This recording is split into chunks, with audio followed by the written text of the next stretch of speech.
You're watching NBA Now by Chat Sports. I am your host, Harrison Graham. Subscribe to the channel if you haven't already. It's youtube.com/chatsportstv. More subscribers equals more videos. Okay, let's get things started with the latest surrounding Bradley Beal, the latest trade speculation as it continues to grow because Bradley Beal continues to ball the F out, but the Wizards continue to lose games. Now, he has remained loyal to the Wizards since signing that extension in 2019, saying, hey, I want to make it work. He said all the right things this offseason. Adrian Wojnarowski continues to report that Beal's focus is to turn this season around. He has not demanded a trade, nothing like that. This isn't a James Harden situation where he's showing up 20 pounds overweight and disinterested in playing. Bradley Beal's having a career year. He just wants to win. That's all he wants. So here's what Woj had to say with the latest on Beal, saying the one thing with Beal and the relationship he's had with that organization is he's not impetuous with what's going on.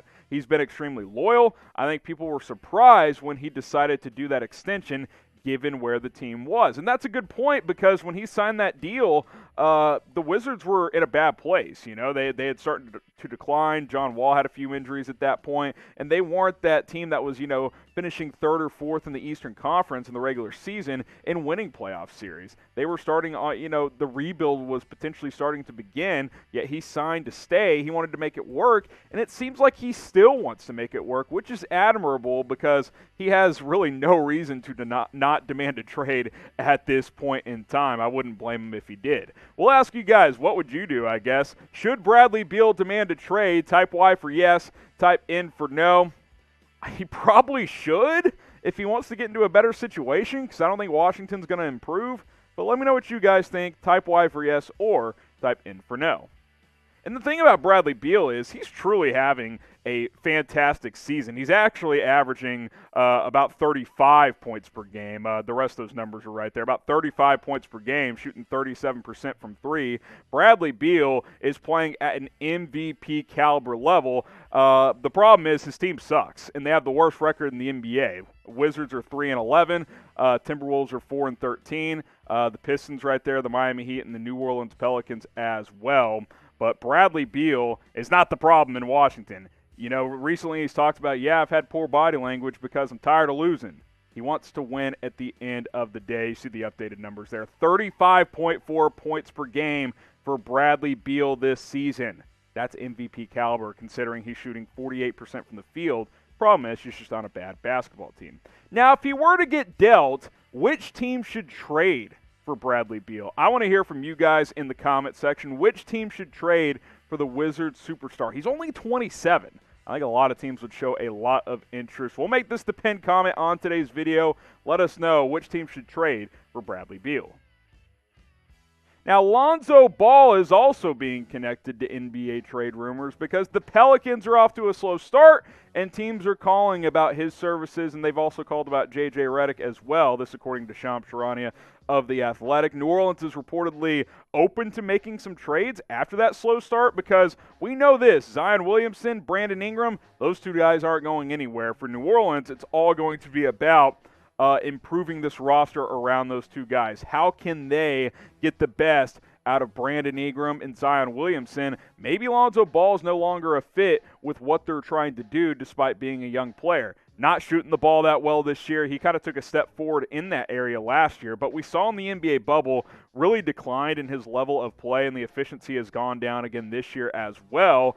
Maybe it's not the best fit for him. Maybe it's best for both sides if Lonzo Ball gets traded to a different basketball team. Now, here's what Shams had to say in his report on what the Pelicans are doing right now, saying New Orleans has been receiving calls about the availability of Lonzo Ball and J.J. Redick and has shown an openness to discussing trades around both with interested teams. A move would create a clearer pathway for younger guards Nickeil Alexander-Walker and Kira Lewis Jr. in the Pelicans rotation. So this will be fascinating to watch.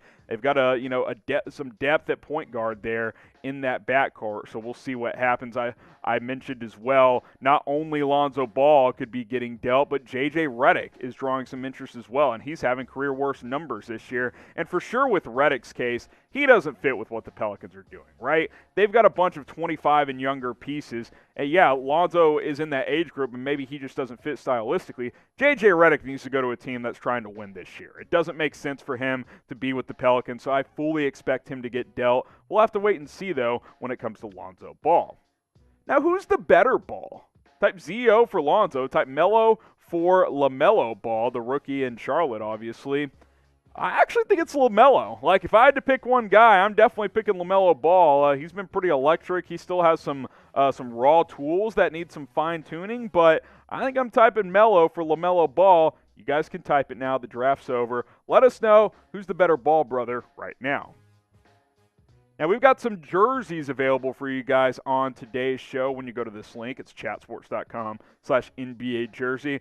Jerseys for all 30 NBA teams. You saw the Jason Tatum one. Giannis, chatsports.com/NBA jersey. You can get a Warriors jersey, Steph Curry, whoever the player may be. We got Lakers jerseys available as well, including a lot of the alternate looks for this season. Go to that link. It'll be in the comments. It'll be in the description. It's chatsports.com/NBA jerseys. One more time, I'll mention that link, chatsports.com/NBA jerseys. Go ahead and pick yourself up a jersey today.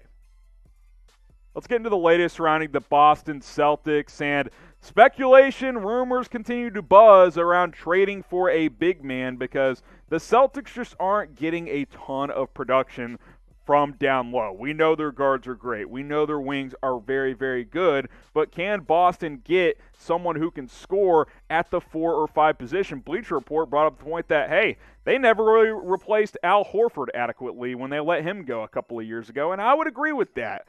They really have not done that. They had a chance to get Miles Turner this offseason as a part of the Gordon Hayward sign and trade, but that did not happen.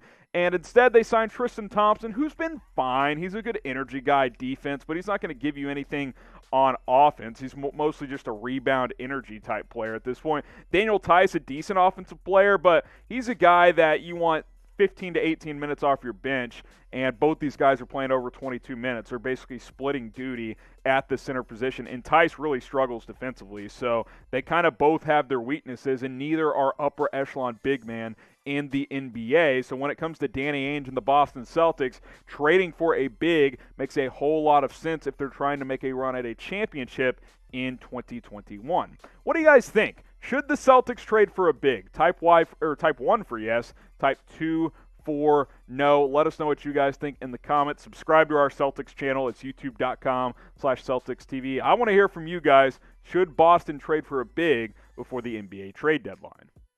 Now, here are some names that I think could make some sense. Miles Turner, I already mentioned, he's been linked to Boston in the past. He's been connected to trade rumors for about 2 years now. I think he's a player that could be available. Andre Drummond, there's already some chatter that he could be a buyout candidate, so maybe Boston wouldn't even have to trade for him. Nikola Vucevic, we'll see if Orlando is looking to trade their center as well. He can really score. Not the best defender, but he could give them 18 to 20 points a night. John Collins is a nice young piece, and him and Trae Young haven't been getting along super well recently. And then Kevin Love as well. We know he would probably like to get to a contender at this point. His contract is tricky, but you could maybe get a third team involved and move some pieces around to make that work as well. Now, the thing about Boston, if they're trying to trade for anyone, they've got trade assets. Obviously, I'm not showing Jason Tatum and Jaylen Brown. I don't think they get moved. I think they're pretty untouchable at this point. Both those guys averaging over 26 points per game this year. But I think Marcus Smart is a piece that has a lot of value. Excellent defender, improving.